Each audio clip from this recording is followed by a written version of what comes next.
What's up, everybody? Welcome to the Walkout Network. It's your man, Ant Walker, with another edition of Unleashed. Normally a four-man show, but we said, hey, we're out here risking our lives for COVID-19, get these fights off. So let's go ahead and bring a big panel to add to the drama, the gravitas of what it's like to risk your life for sports. Now, here we go. We're going to introduce a fine panel. Let's start with our guests. You've seen these guests before, but let's go ahead first introduce Jason Hartley. You know him as the co-founder of MMA On Point. Jason, how are you feeling today, my man? Pretty good. As soon as you introduced me, like a huge thunderbolt just went down somewhere really close to here. So it's if I lose internet connection, whoops. But yeah, I guess we're all on hat duty, right? Everyone's wearing hats. I guess this is the way you do things during a pandemic. You can't cut your hair, and I'm definitely not about to shave mine. So there you go. Yeah, doing good though. Doing good. Definitely, man. The scruffy is for real. So it looks like we just lost one guest. Hopefully he'll pop back up before the guest. Oh, here he's back up. So before we lose him again, let's go ahead and introduce someone very familiar to everyone on the Walkout Network. You've seen his work on Mixed Combat Radio. We also have a show together called Nothing New, a hip hop podcast. He is Matt, the hipster hunter. Matt, how are you feeling today, my man? I'm doing good, man. My computer has been like a little bit awful lately, and every Apple store outside of China has been closed, so a little bit difficult to go get it fixed. But other than that, I'm doing great. We have combat sports actually happening, except for that one boxing card in Nick Walker, which I don't count. We actually have combat sports at a high level, and it's weird in this topsy-turvy Twilight Zone world. But we're here. I'm here, and it should be a fun show with the jam-packed panel. I'm excited. Definitely good stuff. And I mean, just because the Apple Store is only open in China, it just shows that you're not dedicated to this. All right, so now we're going to introduce. I hope he didn't freeze up. If he did freeze up, then I'll just introduce him, and then he'll actually say something later on. He is Matt Wells. You know his work on FanSided, on FloCombat of the Slip and Dip podcast. Mr. Matt Wells, how you doing today, my man? Doing good, man. Doing good. I'm holding up. It's no shave quarantine going on, so I'm letting it all grow out as much as it can until I have to, go back to the office whenever that happens. So such a scruffy looking panel today. I love it. Right? My beard looking outrageous right now. This is all right. So we're going to go ahead now and introduce the two gentlemen who you see quite frequently on this show, because they're even here where I'm not. So let's start with the jack of all trades who's mastered them all. He is the senior editor of Sherdog.com, Mr. Ben Duffy. Ben, how you doing today? I'm about to master the trade of cutting my own hair, because my shit is a disaster right now. Like my hair is literally longer on the sides than it has been in 25 years. Like, it's not been longer than the foreguard on the sides since I was in high school. Like, it's terrifying. Like, my hats won't even fit over it anymore. I'm about to look like Jeff Sherwood up in here, where he has hair just blooming out under the sides of his one size fits most baseball cap. Yeah, that's where I'm headed. But other than that, I'm doing well. Good to see that you're about to restart that grunge band with that look. So very, very good. And actually, it is National Star Wars Day. So, of course, I had to wear my Star Wars hat, Star Wars t-shirt, one of my many Star Wars t-shirts, I should say, but I had to adjust the hat so it was widened out a little bit because my hair has grown beyond the capacity of most of my hats. So now we are going to introduce the man with the numbers, the man with the stats, the man with all the figures. He is the associate editor of Sherdog.com. He is Jay Petrie. Jay, how you feeling today, brother? I missed you last week, man, but I'm happy you're back. I'm happy that we get the band together. I know Hunter is going to be cruising in and out of this, but we got ourselves a summit here. So let's get started with my stat of the week. It can probably lead into something. One. UFC 249 is the first time UFC's ever been to Jacksonville. Surprisingly enough, they've been to Miami and Sunrise, Tampa, a whole bunch of 13 different places in 13 times in Florida over the years, but never Jacksonville, which is Florida's biggest city. So there you go. It only took a worldwide pandemic to go to Jacksonville. Congratulations. All right. Jacksonville's got to feel real special now, huh? How about that? That's like that girl you call when the one you really want doesn't pick up the phone. Jacksonville, America's fallback. All right. America's go-to girl. All right, so let's go ahead and get the show started. Now, of course, we know the UFC is back in full force on Saturday with UFC 249 live from Jacksonville, Florida. Tony Ferguson and Justin Gaethje are in the headlining bout, and that is for the interim title. We got Henry Cejudo defending the bantamweight title against Dominic Cruz, and we got to see a lot more action on this card, whole lot more action on this card. So I'm going to start with our guest, Jason and Matt here. I'll call you Matt the Greater since Matt Hunter is unavailable, so he'll be Matt the Lesser. He'll find that out when he gets back to us. Jason and Matt the Greater, tell me, what are you feeling for dark horse fights on this card?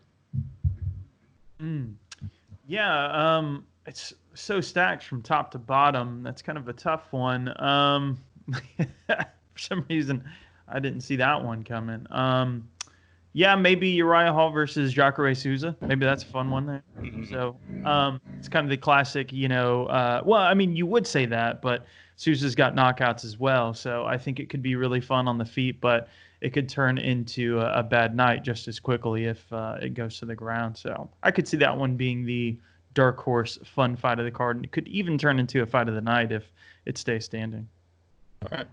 So Matt the Greater, what's your pick for a dark horse of this card?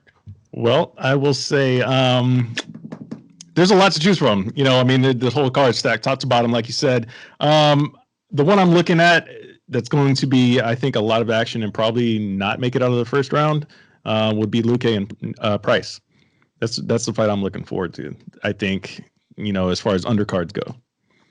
Yeah, damn good fight there. So Matt the Lesser, thank you for joining us again. Now, actually, I'll unmute your mic. We can't hear you. Oh man, Matt the even lesser. All right. So while Matt's getting that fixed, Jay, I know you studied this card from top to bottom. Give me one that has not been mentioned yet that you're really looking forward to. So I don't know if you guys saw in the lineup, but there's this lightweight fight that's happening between Tony Ferguson and Justin Gaethje. No, I mean, that's the trouble with this card in how it's presented to us, is that there is no dark horse fight. Any one of these 12 fights could be on a pay-per-view main card, could be right at the top, the co-main, the featured fight on the fight night. Like when Ryan Spann and Sam Alvey is your curtain jerker, then you got just an embarrassment of riches here.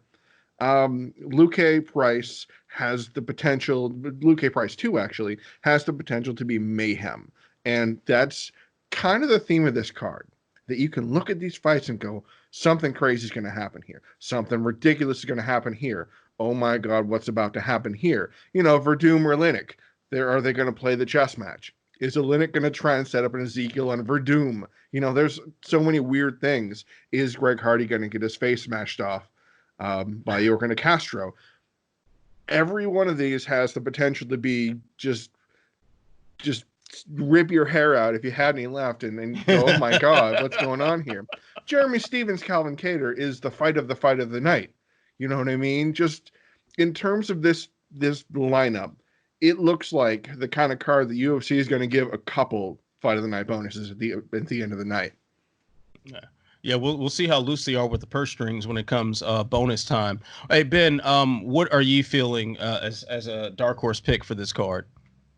Well, it's gonna sound strange that I say this about the co-main event, but I think people are kind of sleeping on it. There's been so much controversy and so much complaints about Cruz being kind of fast-tracked out of his suit and tie into the octagon and straight into a title shot. But I think the complaints will kind of evaporate once they actually start fighting. I'm really looking forward to the clash of styles there. Obviously, there's always a huge question mark when Cruz steps back in, because thus far he's had huge layoffs, but every time he's come back, he's appeared no worse for wear in terms of his actual performance. Startlingly so in some cases. I mean, the man killed Takeo Mizugaki. You know, like he's the only guy I know of that can take 3 years off and come back better. So I'm interested to see what happens there. If the right Dominic Cruz shows up, I think he walks away with the belt. I mean, I don't mean to jump straight into preview land, but I am avidly excited to see that fight. All right, I'm definitely curious as to some more of the X's and O's you see as we get further along in the show. Matt the Lesser, what is a dark horse pick for you? Are you still having audio issues? Oh yeah. Oh man. All right. Well, Matt the Lesser is just going to sit there on the panel looking pretty while we go ahead and talk some more about this card until he gets his issues fixed. Now, I'm going to jump out there and say I'm really feeling Charles Rosa versus Bryce Mitchell.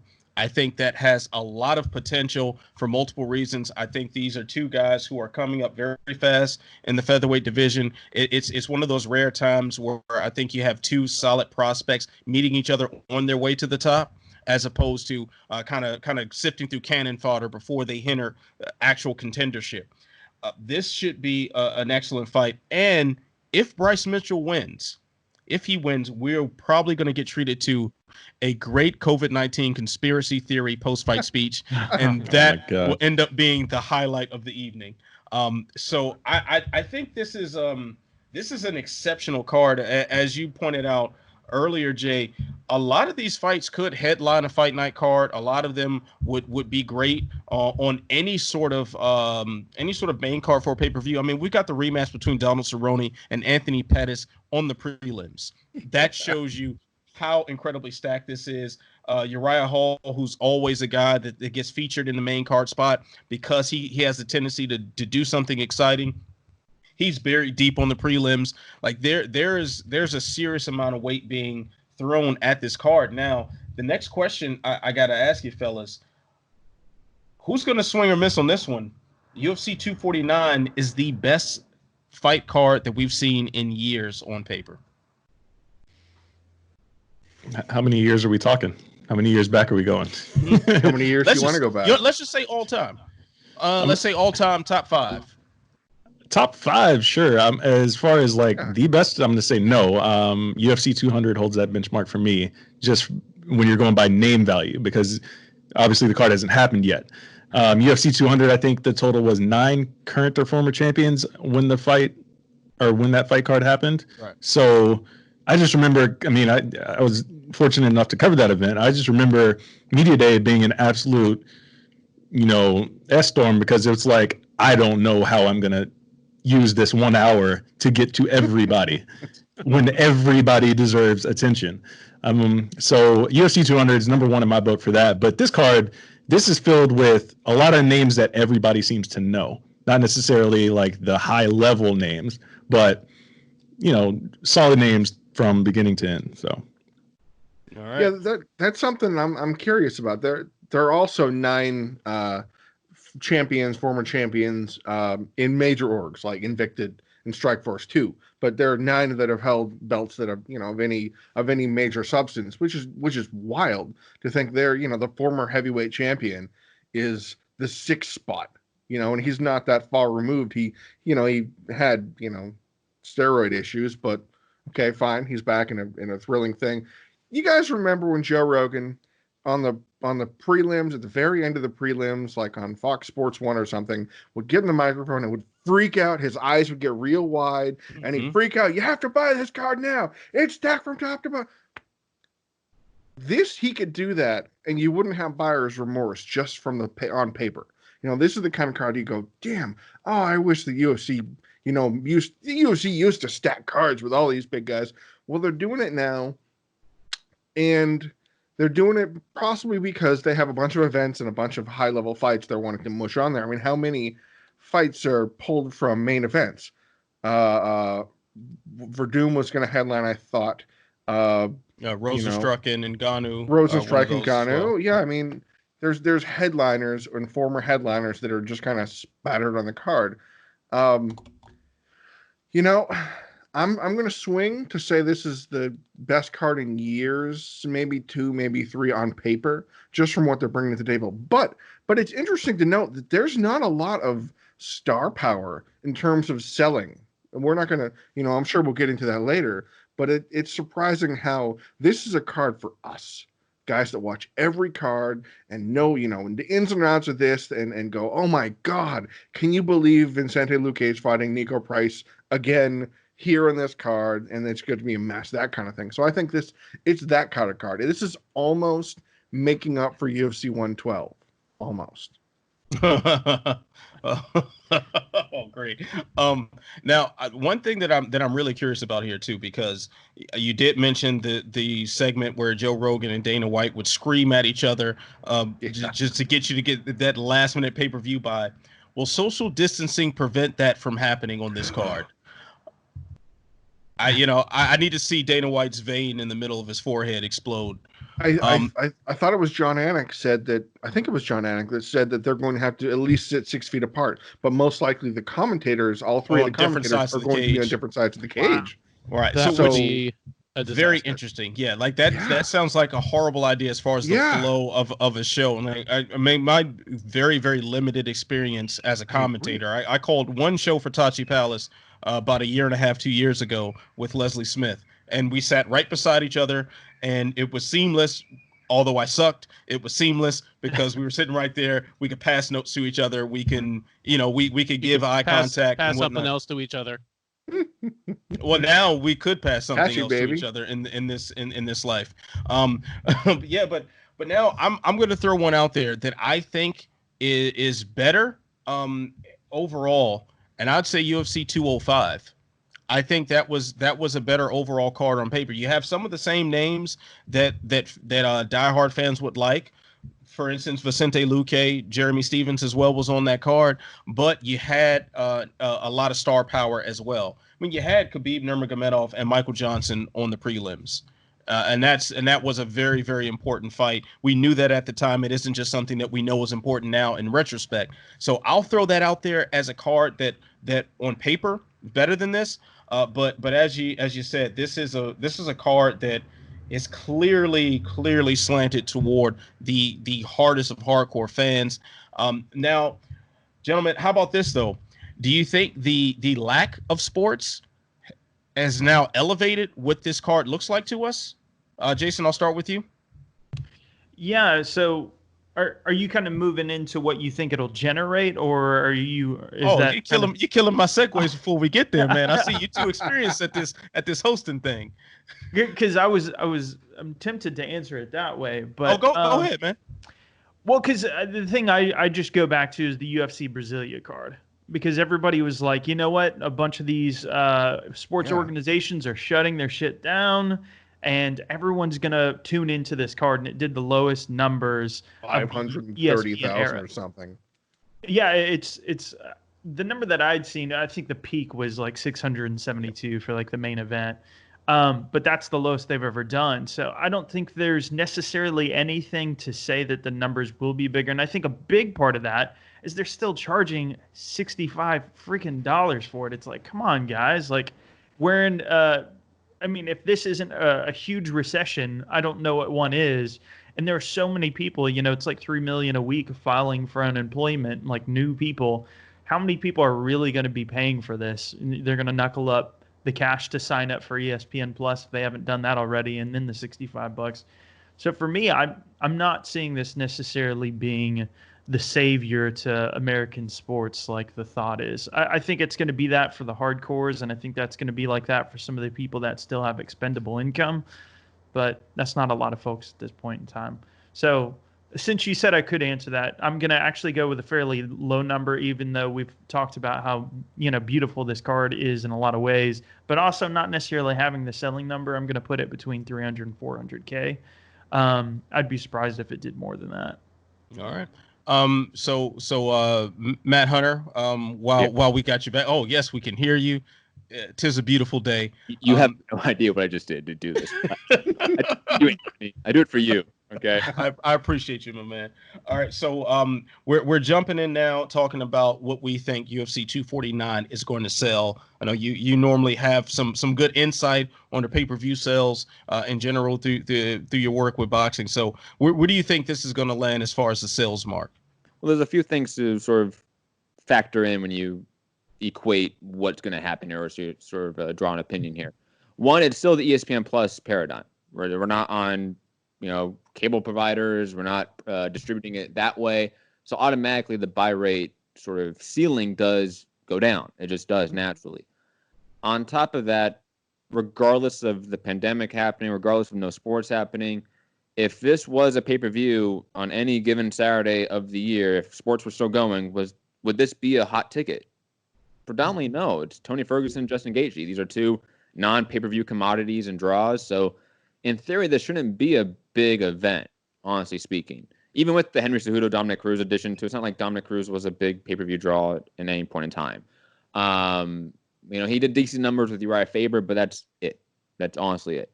I think that this is going to do decent numbers with the pandemic happening because there is so little sports happening. There's so little combat sports happening. I think boxing fans are going to drip over to this and start watching it as well. So you might see somewhere in the range of 300,000 to 500,000 pay-per-view buys for this. But if it's above that, it's hugely indicative of the thirst for sports by more mainstream casual sports fans. And as I sort of jumped in, Jason was going to sort of point that out. I don't think that's a reality yet. I don't think mainstream casual fans are thirsting for Tony Ferguson, Justin Gaethje. That just isn't reality, in my opinion. Even though there's no sports on, they still don't think about Tony Ferguson and Justin Gaethje as their sports. They think of baseball, basketball, football, whatever it may be. And that's what they're more concerned about. They're more concerned about the news of basketball season starting up again in December. That's something that they care about. This fight this weekend's more for us hardcores. I think Jason's pretty much right about that one. All right. Yeah, I definitely can't disagree with that. I think maybe we should be asking a different question, gentlemen. Maybe we should be asking if this will be the most pirated fight in UFC history. Yes, it will. I'm definitely someone fortunate to say that my day job is considered essential. So I'm able to work. Although I can go into the office too, but I typically work from home. My wife works for an essential service, but she can also work from home. So we still have income flowing in the house. So yeah, I probably could afford the $65 pay-per-view. But I can't say that for everyone who, like you pointed out, Jason, 3 million people a week filing for unemployment. We've got the first round of stimulus checks haven't fully been dispersed yet. Not a whole lot of people with disposable income to throw it down on a fight that they probably wouldn't have watched anyway. And even for a lot of people who would have watched it, probably not the income to throw down. But if your internet connection is still working, creative ways might lead to this being the most viewed yet the least bought. Matt Wells, that is Matt the Greater. Can you offer any more insight into this? I agree with it potentially being like the most pirated pay-per-view in UFC history, because I think there's a lot of people that want to see the event, but again, there's also kind of like that jaded person that's just like, they shouldn't be doing this, so they're not going to get my money. I'm going to actually go out of my way to pirate this one so I can still get on my social medias and have my input and know what's going on, sort of thing. It's going to be weird to see how it ends up playing out. But of course, at the end of the day, we're never really going to know the true numbers, because no matter how happy Dana White is at the end of an event, he's always just like, oh, the ESPN guys are super happy. What does that mean, Dana? They're super happy. Yeah. Is there a number? Is there a number to super happy, or are you just going to go out there and give us abstracts? We're never going to know the full number. I mean, Dana could just get up there after the fact and be like, "Oh, this is one of the biggest nights ever. Everyone at ESPN's happy." Okay, that doesn't mean anything anymore. Matt, I'm telling you, you sounding like a wimp and a weakling right now, the way you're talking. Fact. I don't know about you media guys. I don't know about you guys. Look, I got none but time for push-ups these days, boy. Well, I got my way to. I was gonna say something substantive. You guys need to banter. Keep bantering. Oh yeah, I was gonna say something stupid because I just got my weighted jump rope and I'm out there getting it in, baby. You know what I'm saying? I'm out here drinking water all day, eating fresh fruit. Cheers, baby. You know it. The time, man. I know I should, but I'm kind of a knucklehead when left to my own devices. So now we're gonna pivot away from this a little bit, going more into what's going on out in the world and how this relates to the fights that we so love. And I'll start with you on this one, Ben. Several fighters, including Stipe Miocic, Michael Chiesa, and Jimmie Rivera, they've all said that they will refuse to fight during the pandemic. Do you think the UFC is going to skip over them or punish them in the future for this? I think it really varies on a case-by-case basis on whether they do it in a way that makes the UFC lose face. Because, I mean, that's what they care most about at this point. They're doing something that obviously it's very risky from a health standpoint, but also very risky from a public relations standpoint. Public perception is still very much up in the air about this. There are a lot of people that are kind of going wait and see, let them ram through these 3 events in short order. Everybody hold their breath for a month or 2 and see if they can keep putting on fights or something blows up out of it. Maybe multiple fighters come down with COVID-19 afterwards, and all of a sudden, we're having to do detective work to see how far this thing spread, how many people took it home with them. So it's really going to depend on how the fighters play it and how they phrase it. And thus far, I mean, talking specifically about Miocic, Chiesa, and Rivera, none of them has been super confrontational about it. They were just like, well, for one thing, Miocic has just been like, I wouldn't do it without a full camp. There was nothing in there about the UFC is, gambling with our health and has no consideration for us and is treating us like slaves. So I don't think these guys will necessarily get retaliated against. And if they do, it's going to be in quiet and subtle ways. Just getting delayed a little bit before, their next booking, not quite getting what they ask for out of that booking, things like that. Can't hear you, Ant. Sorry. The reason why I pointed to you first on that, mainly because of Stipe Miocic. His day job as a firefighter, and that's sort of what his whole thing. He wants to remain a firefighter. He loves doing that work while also being UFC heavyweight champion. I know your wife works as a first responder, Yes. works as a nurse in hospitals. Trevin Giles, I believe, also said that he would not be participating in anything. He's a police officer, so dealing with a lot of right here in Houston. Oh, in Houston. Oh, wow. Yeah. So a lot of people who have experience or some sort of professional duty in responding to emergency situations are bowing out, apparently. I just think that's very telling, whether it be their dedication to their duty for those day jobs, or whether it be like, hey, I'm literally seeing this with my own 2 eyes. What's going on? Yeah, maybe we shouldn't be taking unnecessary risk right now. Just a little bit of food for thought. And also, now I don't know about Michael Chiesa's situation, but Jimmie Rivera is based in New York, correct? Yep. One of the epicenters of this entire disaster. So I don't know, just throwing that out there. Maybe these things are unrelated. Maybe they are. I tend to think they are. I want to bring up something that Ben mentioned, though. It's the way the fighters have been bowing out of this has been very telling. It has not been, I don't want to fight during a pandemic. I don't want to have to. It has not been indicative or damning towards the UFC's treatment of them in any way, to a degree that it almost feels like a controlled narrative. That not quite tinfoil hat style, but to the level of, hey guys, let's not make it sound like we're going to be looking bad here. Like Lyman Good kind of came out and said, yeah, I had it. I was going to fight, but then I didn't.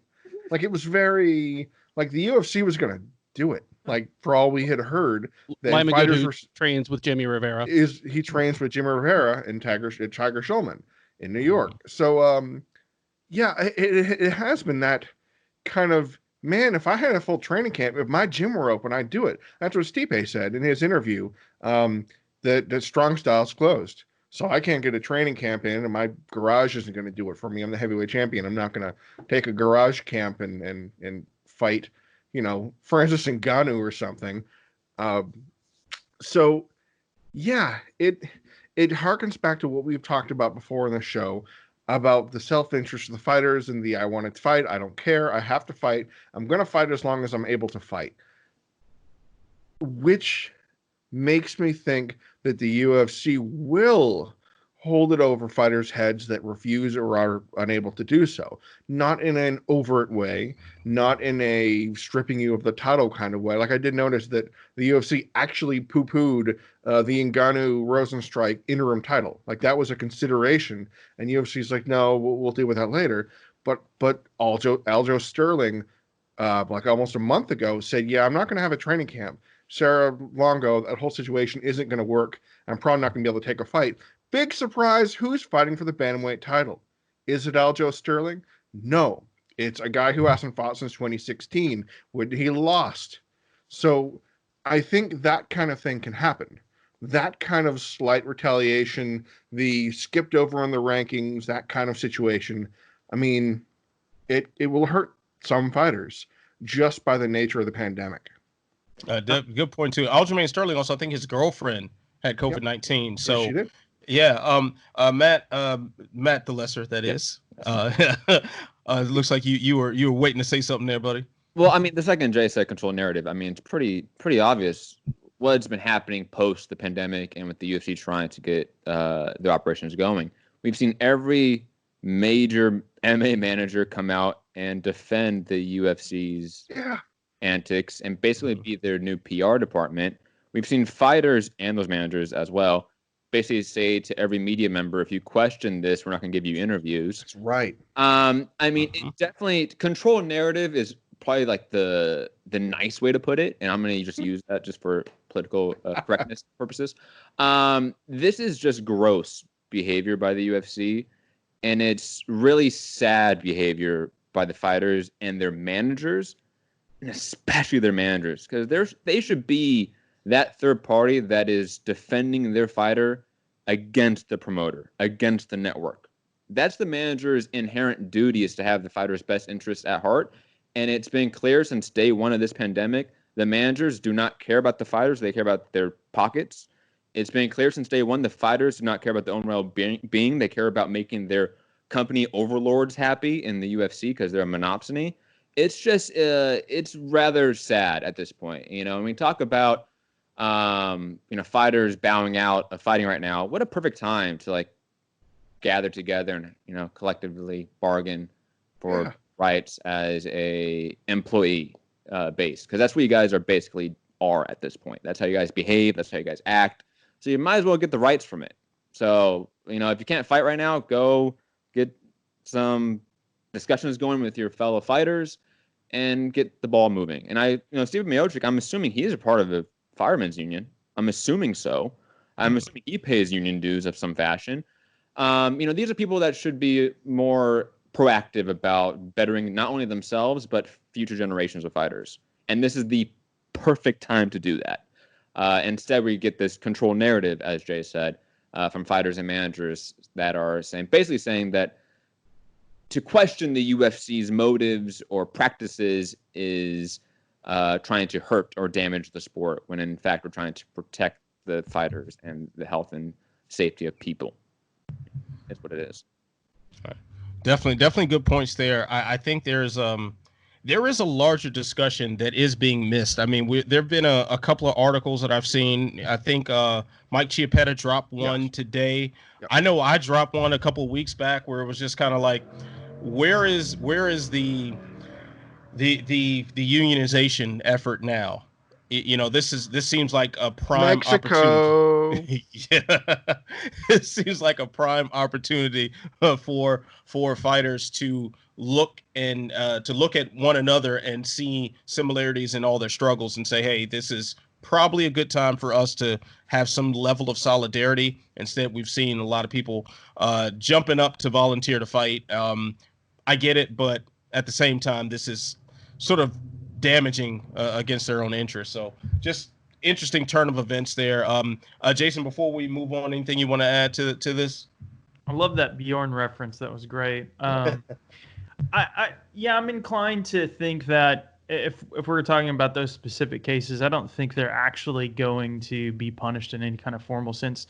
I think it might just be in a more practical way where they kind of get passed up for opportunities and things like that. I'm actually on the side of this where I don't think Dana will necessarily retaliate against anyone here, especially not Stipe, who got over a year off and then got a title shot, without taking another fight. He seems to like Miocic quite a bit, and I have a hard time seeing him kind of going after one of his golden boys. I don't know.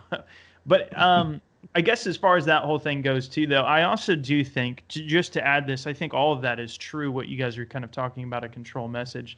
But I also think a lot of fighters are just kind of crazy because they fight in a cage for a living. And I think there's a part of it where if you were the type of person to say, you know what, I'm the best person without any sort of weapons that can actually like destroy everyone.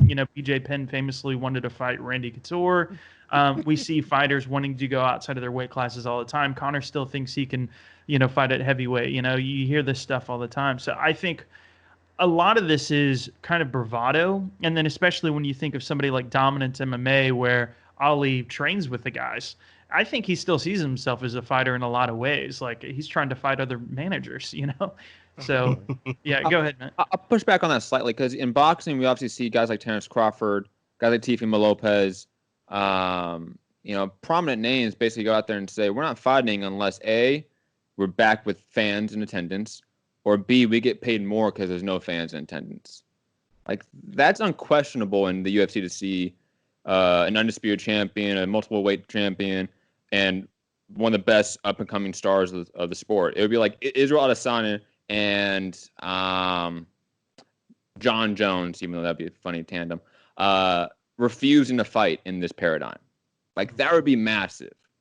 And that's not really happening as much in the UFC. And it's not happening, I would say, in large part because of the financial sort of circumstances of boxers versus MMA fighters.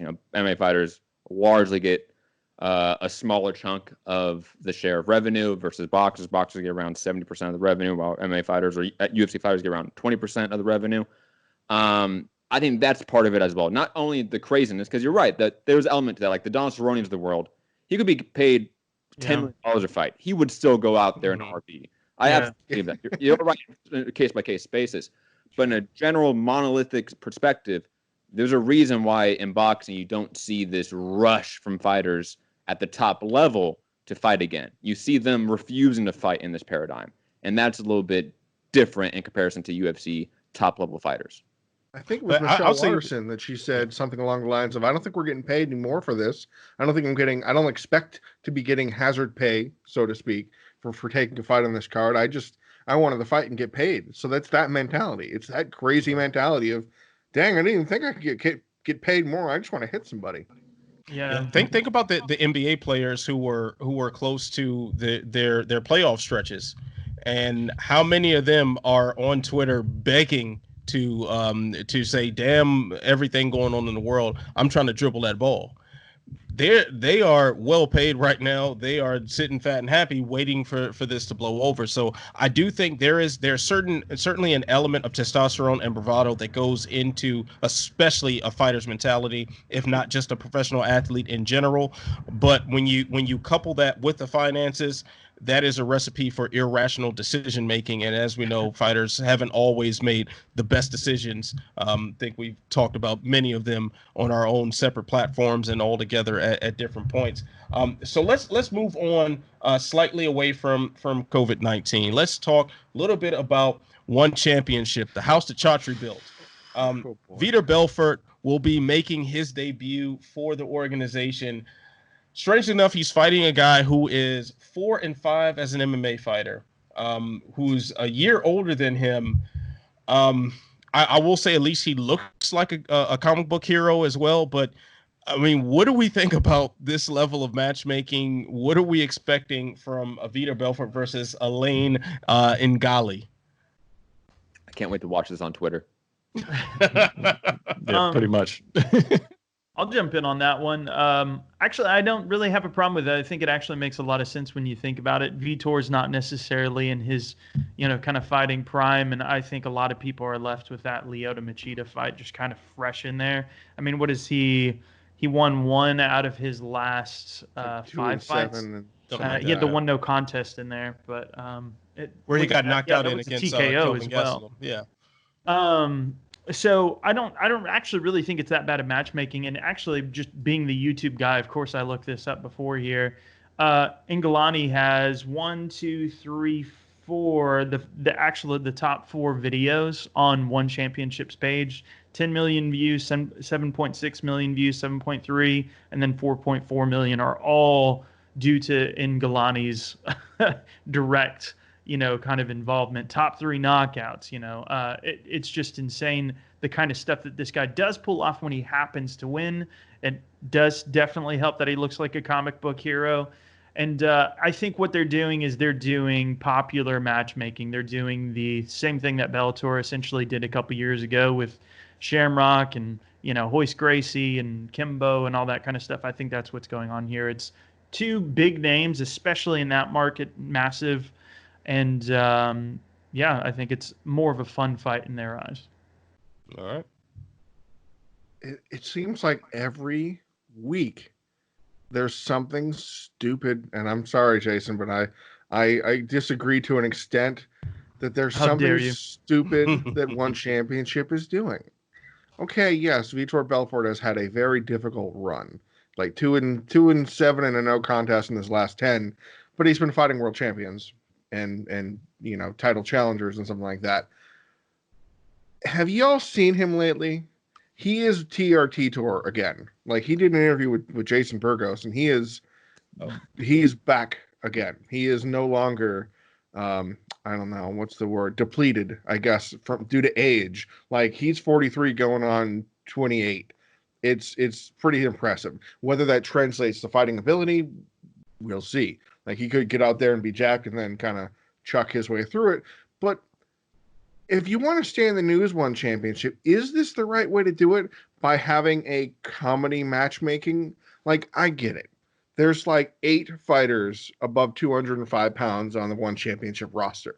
They gave Vitor the only guy with a losing record, the only guy with even close to a losing record. Like, there's an 8-1 guy, there's a 13-4 guy. The point is, not all these names I remember, like Mauro Cirilli. There's names out there. If Vitor is going to fight at heavyweight, they gave him the what's a good squash matchup to think about. You can think of squash matchup. Chad Mendez versus this Cody is the Chad McKenzie. Mendez Cody McKenzie. That's exactly what this is. The oh boy, like Alain Ngalani is a jack dude. The first fight he had, he spinning heel kicked a guy dead. It was shades of Edson Barboza. Okay, cool, but he's 44 years old. Looks like he's chiseled out of steel, but he either gets showcase fights or he gets beaten pretty convincingly, is generally his thing. So this is perfect for One Championship to go, we got Vitor, look at what he did to this guy. But I asked this when he was signed, who the hell is he going to fight? Because at this rate, he's going to knock out and make Alain Ngalani 4-6 and then fight Brandon Vera for the heavyweight title. Is this what's happening? Yes. Yeah, exactly. You laid it out perfectly. This isn't WEC. You have to fill out the divisions as you go above 155, 170.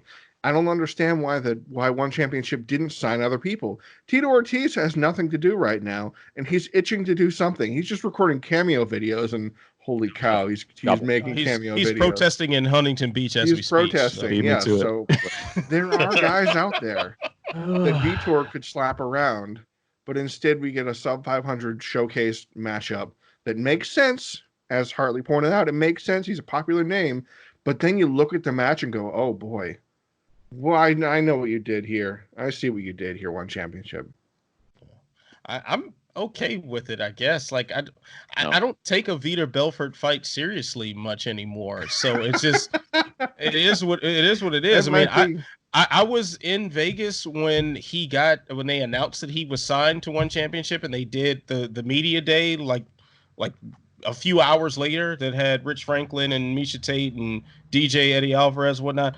And it was very clear Vitor was already back on the sauce. Like it was very clear. He came hulking out on that stage, like ripping through his shirt. So I knew, like, all right, so this guy has just had all this time to just jack up some more. He's probably going to decapitate this poor dude. But at the same time, I don't really think we expected him to do anything serious. Like it was going to be that Tito Ortiz fight. There was a rumor of, I think there was a rumor floating around about him versus Dan Henderson in a supposed Golden Boy MMA 2 fight. There were all sorts of bizarre trash ideas going on that just don't need to happen. So, okay, Vitor is doing something overseas that no one is really going to care about, despite the 70 billion people that watch one championship. So, yeah, it's nothing more than the latest like case study in body transformation. Like, you know, that's really what it is. It's like, all right, let's see what he can show up looking like, you know, on whatever levels of TRT he shows up on. Man, if that's right. it. I jumped at this to say, I think one championship, along with Bellator, along with every other MMA promotion not named UFC, spends way too much time and resources on old, faded UFC legends or MMA legends, period. If you look back on other MMA promotions that found success, Strikeforce, Pride, they found their success the most when they had names that could compete with the UFC champions.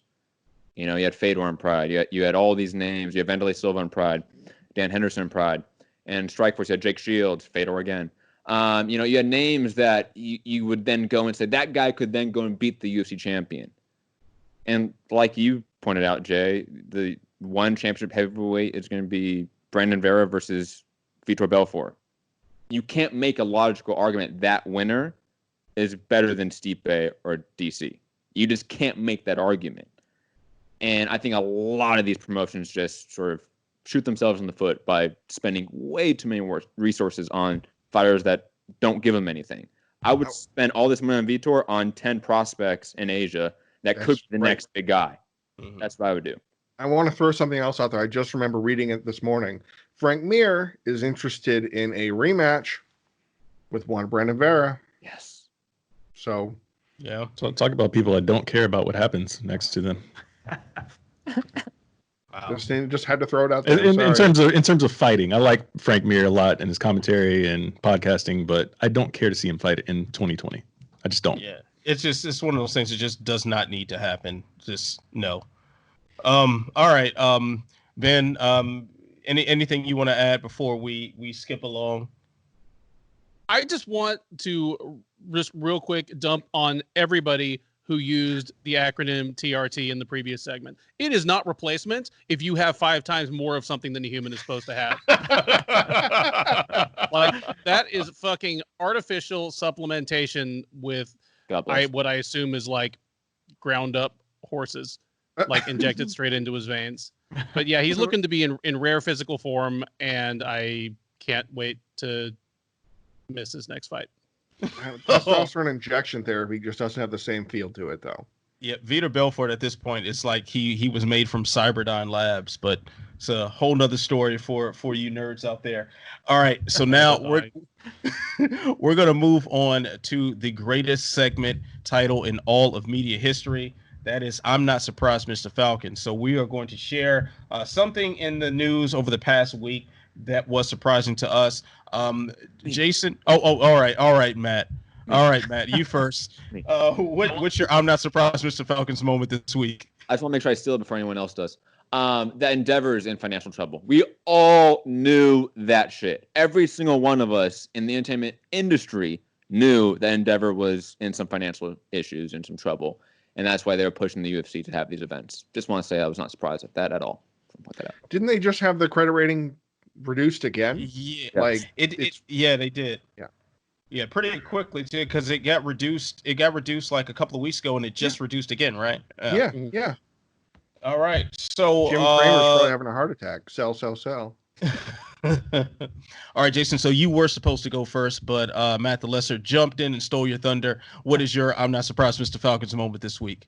I think talking about putting Jorge Masvidal against somebody other than Usman right now is pretty baffling, especially when you consider that he is again trying to set up, or when I say he, Dana is again trying to set up Conor Habib.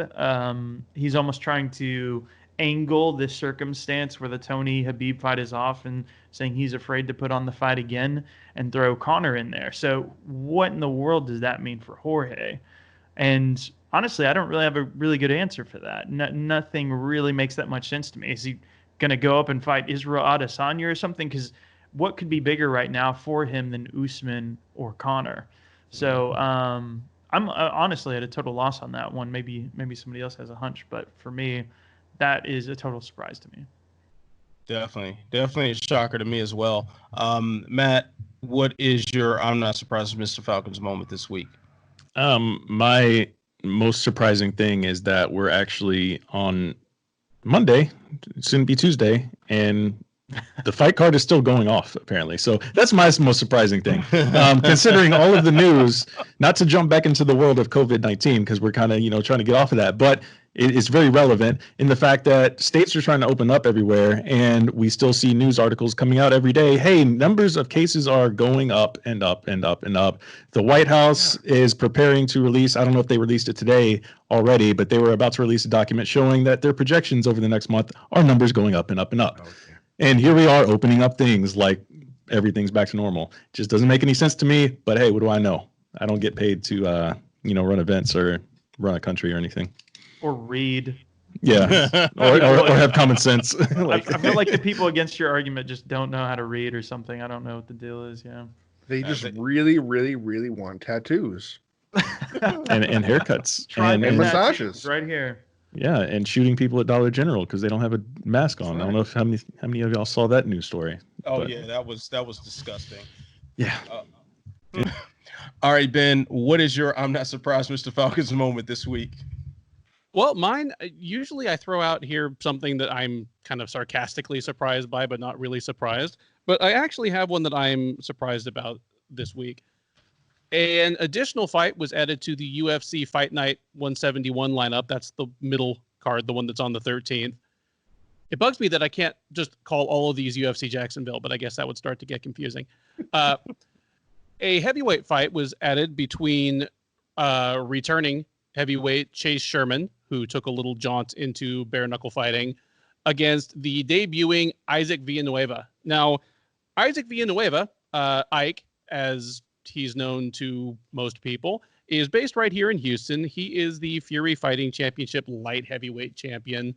And in fact, I interviewed him after his last title defense, in which he knocked out UFC veteran Rashad Coulter in the first round.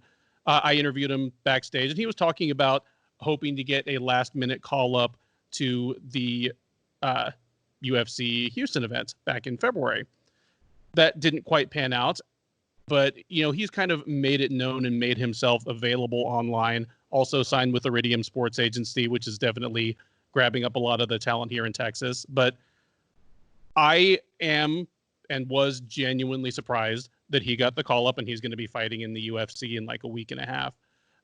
I like the guy, and I think he is, QED, he's good enough to beat UFC fighters because he's knocked the hell out of 2 UFC veterans in his last 2 fights.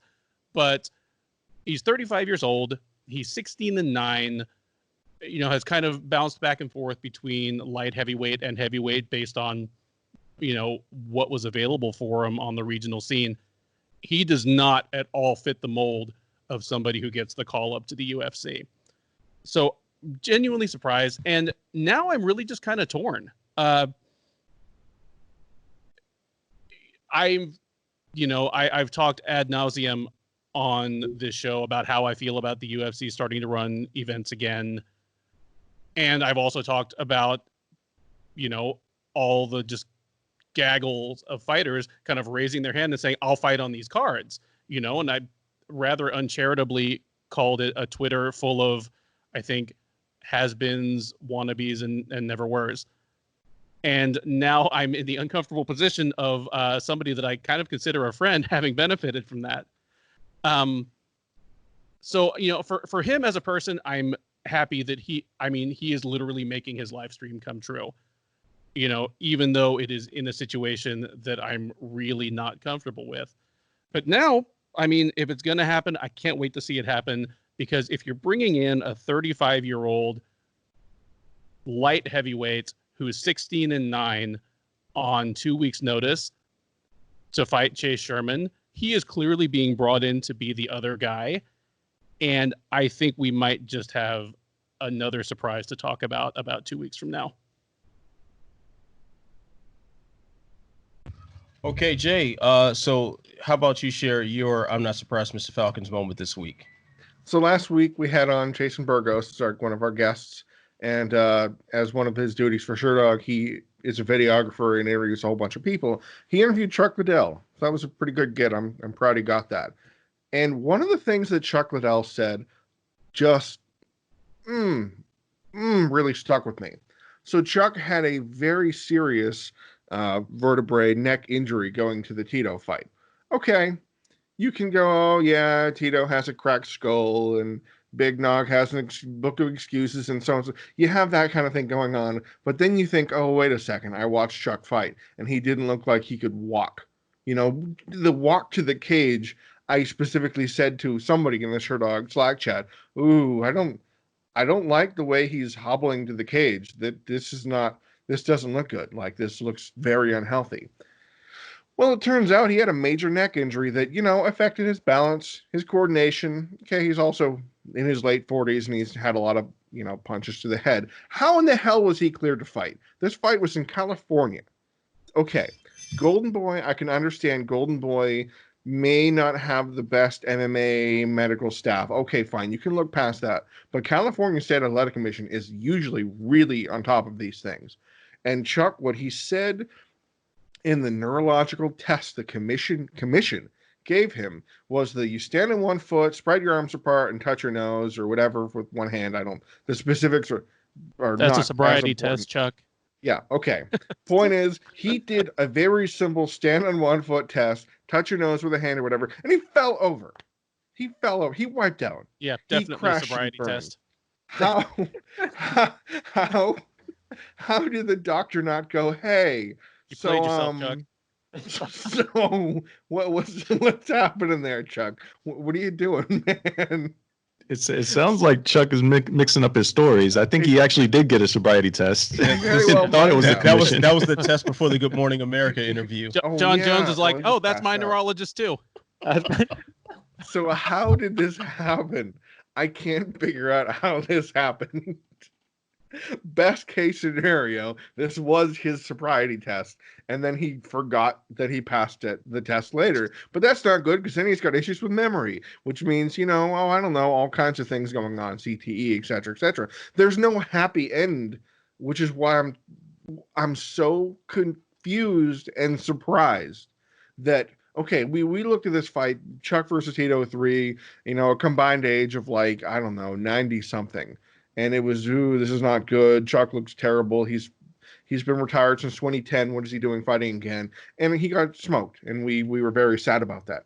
But then to see the commission rubber stamp him like that, that's straight up negligence. Like, it could have been worse, and it makes me feel really uncomfortable that Chuck Liddell wiped out during a sobriety / neurological test and was still cleared to fight somebody. If the dude couldn't walk, the dude couldn't stand on 1 foot, the dude couldn't balance and function, how could he fight? And then he fought, and we saw what happened. It's a result of that. So yeah, I'm truly surprised that this happened the way it did. You know what? The news about that test in particular was very surprising, but to hear that Chuck Liddell had a serious neck injury leading up to that fight didn't shock me very much. Yeah, I did speak, had a very casual mention of this from Antonio McKee a couple months back, where he did say, like, oh yeah, Chuck had something wrong with his neck, like, just very much in passing said this. But even actually being one of the unfortunate souls that covered this fight live, and seeing Chuck walk around during media day, I thank God I didn't go to that open workout, but seeing how he moved just to walk to the podium was like, wow, this man is actually going to be in a professional fight in a few days. Not shocking at all that something was actually very seriously wrong with him. So if he does compete again, which I know this is an idea that he had kicked around, Jesus, I hope that neck injury is done, and then we can just worry about his chin again. They fused to C3 and C4 together, so straight up, that's okay. That's very serious. Yeah. All right. So I'm not surprised. Mr. Falcon's moment comes courtesy of our former welterweight champion Tyron Woodley, who is now going to be featured on an NBC TV show called The Titan Games, displaying his athletic prowess. I find this very interesting. First, this will keep Tyron Woodley out of the studio and off of Twitter, but it will also pit a very gifted athlete in the MMA world against gifted athletes in other worlds. Now, we always hear about how NFL players are the best athletes, or MMA fighters are the best athletes and whatnot. And this will be, to my knowledge at least, the first legit competition between some people at the highest levels of different sports. So included with Tyron Woodley on this will be former Pro Bowl tackle for, I think he played for the Cleveland Browns, Joe Thomas, former Giants receiver. I don't know who he plays for now, but Victor Cruz is going to be plays on for this. Team retirement. He's retired now? Okay, I don't watch NFL anymore. We got Olympic gold medalist snowboarder. She's on a board and does stuff. Hannah Teeter, and then boxing champ Carissa Shields is also on this. I think they have a stunt woman on here too. So this should be a pretty interesting show. I'm there for it. I'm okay with that, and as long as it keeps Woodley from trying to fight Adesanya, I'm okay with it. So is this that show that The Rock's doing? Yes, sir. That is The Rock show. Okay, that's what I thought. Yep. All right, so let's move on now to what? I just said Mark Kerr. I was just being an idiot. Oh, Did you see the movie he was talking about? Yeah. Stars all those people for no reason. All right, everybody. So now we're going to move on to the speed bag, and this is where I get to flex my authority on you mofos. You will have 10 seconds to answer these questions. But because we do have a robust panel, got a lot of people sitting on the panel today, we're going to mix things up. I'm going to read the question one time. The clock is just going to keep going, and you've got to stay within your 10 seconds or face the wrath of these jokes. So we're going to start here with, I'll just see on the order of my screen. We will start with you, Jason. The first question is, do you believe Dana White's claim that the Ultimate Fighter is coming back, and go? Yeah, I mean, if anything, we've seen through this pandemic that Dana White is stubborn. He likes things that no one else likes a lot of times, and tough is one of them. Jay. You know, we're experiencing worldwide pandemic. What's the best thing to do? Let's pack a bunch of strangers and a camera crew in a small house. What's the worst that could happen? Come on. Wells. Of course, he won't let it go. He won't let it die. Just like Face the Pain. I mean, it's just one of those things. He's never letting go. Just bleed. Oh, sorry. That's the wrong setting on the clock. All right, hipster. I prayed to the MMA gods that we don't see Tough ever again. All right. And Ben. I believe this harder than anything Dana White has said this calendar year. Wow. Yeah. Well, that is a definitive way to end that question. So I'm probably going to have to do something different with these settings again, but it's all good. We'll just make it up on the fly. Now, the next question, I will start with you, Jay. This question reads, Cain Velasquez has been released by the WWE. Is he bound for MMA again?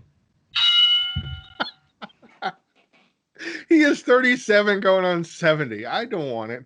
I don't want double knee brace Cain in the cage. No, thank you. Duffy. He will say he is, but he will not fight again. He's not going to make it back to the cage. All right. Hunter. No, hell no. We got a little time to spare, so I'll just look so seductively at the camera. And Wells. No, he's not coming back. He's done. Appreciate the buzzer mid-answer. I got the clock settings. All right, and Jason. Yeah, I mean, I don't know if you guys know, but Chuck Liddell fought with two parts of his neck. What, are they just gonna duct tape his knees together then? Yeah, it's MMA. No one ever really retires. So you're saying that Cain versus Chuck is the next fight? I think that's what you're saying. Cain versus Fedor, Bellator. Let's go. Cain versus Mir. Bellafor's heavyweight champion. You know what? Cain versus Fedor probably is actually going to happen now. Good Lord. Okay. All right. Now, this the last question. I will start with you on this one, Mr. Wells. This is the final time we will ask this. Will UFC 249 take place as scheduled, and will every fight stay on the card? Unfortunately, yes. That's where we are in 2020. All right. Time to spare. Seductive look. And Jay. You know, there's not really much that get in the way now. UFC is going to pass all the obstacles. The only thing I think can scrap it is if a fighter actually gets sick, which I hope not. Duffy. The event will happen. We're going to lose at least one fight. There'll just be some heinous weight miss or something. Oh, yeah, Hunter. Yeah, I agree with Duffy here. Like, just by the law of averages, there's going to be at least one fight that drops off, at least. All right. And Jason.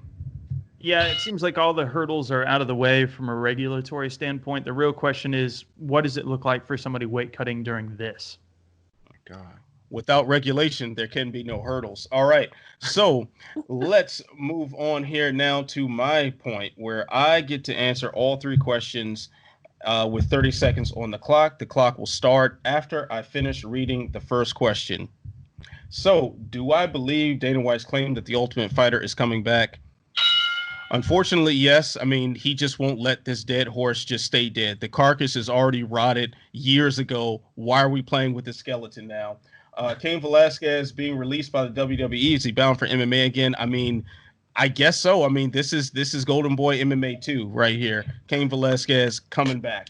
All right, and for the final time, will UFC 249 take place as scheduled and every fight stay on the card? Something's going to drop out, but it's going to happen. It's Florida. Florida man wins.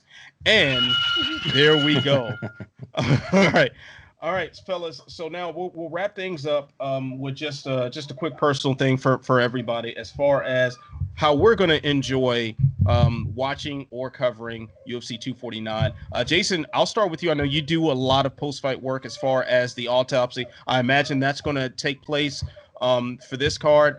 I'm going to err on the side of caution and say that there will not be an unknown, since there aren't many unknowns on this card. So just, you know, as an MMA On Point insider, I know these things. So Jason, how are you going to enjoy this card? What are your plans on coverage? Yeah, definitely not doing an autopsy, Unfamiliars. I don't even know the name of my own show. But yeah, I kind of just don't want to for this card in general. It just doesn't make a whole lot of sense. But yeah, I think the only thing that I'm going to do is I'm probably just going to do my own like fight companion type kind of thing and do a live stream with a buddy of mine. The only friend I know that watches MMA anyway, so it's not too much different during a pandemic. But I think it'd be actually kind of nice because, you know, I've covered the first 2 UFC pay-per-views in my entire life recently. And they're kind of a lot of work, you know. The Houston card, we were there till like 5 a.m. It was just terrible in terms of just waiting for everyone to just go through. I mean, we were just sitting around most of the time. It was pretty terrible, but I guess everyone in the business is pretty used to that. So I'm just excited to just kind of get drunk and say dumb things that will get me in trouble 10 years down the line. That's what I'll do during a live chat. Yeah. Don't worry, I'm still gonna vote for you. All right. So Matt Hunter, typically on a UFC pay-per-view, at least since I moved closer to you, you know, we're like 10 minutes apart. I've gone over your house for several pay-per-views and we did some broadcasts. So with this social distancing era, I imagine the Hunter household will be a lot less sexy. How are you going to enjoy watching UFC 249? Yeah, obviously, you know, pay for it, tax write-off. Shout out to that. And probably do like Jason to do a live stream. Go on the channel. It's always a good viewership, video or gainer, so to speak, for the channel to do a live stream during a fight. And plus, this is a big one for the community. It's the only one we've had in a while. And I probably, like Jason, will get drunk and say some questionable things. That's what you do on these shows. And I might do a long one because it's Saturday. It's the first card in a while. I might do like a prelim live stream as well. Like, I haven't really figured it out yet. But Matt, the greater, of course, Jay, Ben. If anyone else that wants to jump on, open invite, me. But yeah, Saturday, that's what I'm going to be doing, doing a live stream. I guess I should have asked you a different question, Matt. How many Popeye's chicken sandwiches are you going to be ordering for this card? 2 or 3. Yeah, definitely. Depends if my kid wants one. I can just make him food in the house. That's true. Yeah. Popeyes. The Popeye sandwiches stay on deck at the Hunter household. It's a grand place to grab a meal. All right. Yeah, down the street. Yeah. So maybe I'll put a mask on. I'll show up with some gloves and a mask, and we'll do some social distancing podcasting. So Mr. Wells, what are your plans for watching and covering UFC 249? My plans involve sitting in this very chair, looking at this exact same screen I'm looking at now, watching the event. Feeling guilty about it, but gonna enjoy every knockout that comes, and throw out some tweets. Hopefully, nobody gets sick after this whole thing. That will be in the forefront of my mind the entire night. So, other than that, it's just gonna be a regular old Saturday night watching the fights, and we'll see what post-fight stuff comes out of it. But hopefully nothing crazy happens. That's my main thing. Definitely good points there.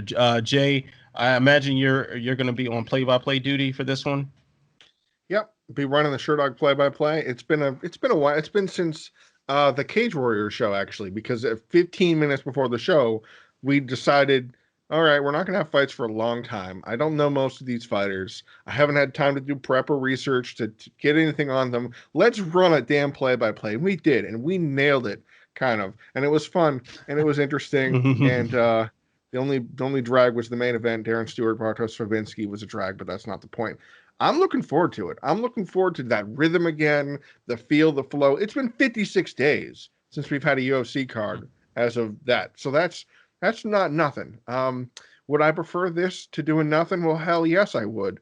I'm going to be doing the UFC. I don't know if anybody else is covering the UFC media virtual media day on Thursday, where we're all going to dial in on WebEx and have our little faces and the really extended Brady Bunch, and we're going to ask questions and talk to the fighters. So this is going to be a train wreck. I am so excited for them making it up on the spot. I am so ready. It's really going to be like nothing we've ever had to do before. And that's exciting to me because as long as nothing bad happens, let's get weird, guys. Yeah. I think that the media day thing should be okay with these like telescrums, as long as you remember that John Morgan gets the first question. He's always getting the first question. Be looking for that little tiny powder blue square wherever it is on the screen. I think I have a light blue polo I could throw. It's going to fool. I don't have the hair though, so. Ben, what are your plans for watching and covering 249? Much like Matt, I'll be sitting here. Well, I won't be in this very chair because I have a normal office chair that I sit in when there's not a camera pointed at me. But I'll be sitting right here. Out of character, I'll probably be stone cold sober because I will be trying to write 3 columns at the same time, all the things going on. And somewhere in the back of my mind, I will be offering up a silent prayer that nothing is happening in that arena that a month down the road makes Hartley feel uncomfortable calling one of his shows The Autopsy. Ooh, wow. I definitely wasn't ready for that. I think you should drink for this, and I think we should all drink, and we should all take 1 shot for every round. And then post a 1-minute long rant video unedited. I'm down. You guys imagine a play-by-play as I'm just saying the stupor. It's like all of our inner prejudices just boiling and I won't go in surface. in between fights and like fix Jay's spelling either. I'm so ready for this. Oh my god. Just gonna I'll be talking about fight like, God, I should just Oh, I really hope nothing bad happens here. There's so many terrible things. And they're like, oh, shoot, there's a fight happening. I need to get back to that. Let's get weird. First fight compared to the last fight in the night. It's gonna be bad. Yeah, I'm gonna be on point for the Ryan Spann fight, but then we start to get to like Jeremy Stevens. It's gonna get real loose in there. Oh man, as Dominic Cruz dances around Henry Cejudo in the 5th round, we're all gonna be completely tanked. Now, as far as my plans go for UFC 249, I mean, I could very likely be sitting right in this room watching the fight on the TV, trying to not get thrown up on by my son again. He got me like 3 or 4 times so far today. Or maybe I'll come in with the hazmat suit over to Matt Hunter's house, split the pay-per-view cost and just enjoy my Popeye's chicken sandwich. I don't know. I don't know what's going to happen. But I do plan on drinking at least some Jim Beam. If I'm at the Hipster's house, I do plan at least enjoying some sort of medicinals. Yeah, that just might be it for UFC 249. So now we're going to wrap things up here. Want to thank Matt Wells, Matt Hunter, and Jason Hartley for jumping on the show. Of course, we've got so many people. If everyone gets an outro, this is going to go on for another hour. So, Matt Wells, you can find his work on FloCombat and FanSided MMA as well. Twitter name is somewhere on the screen. Matt Hunter, you can find his work on Mixed Combat Radio. Also, check out our show, Nothing New. We should be recording another episode of that this week. Jason Hartley, you can find his work on MMA On Point, some of my work as well. So Jason's got a lot of good stuff coming up on MMA On Point. A lot of that good stuff has my name on it, so that's probably the better stuff. But anyway, Jay Petrie, Sherdog, Ben Sherdog, and I should have another column with Kristen King on my MMA News this week. Just got to call her, and we'll get all that squared away. So, you know what you got to do. You got to stay beautiful. You got to stay positive. You got to stay socially distanced. And through it all, you got to stay sexy. I will see you when I see you. Peace. Peace.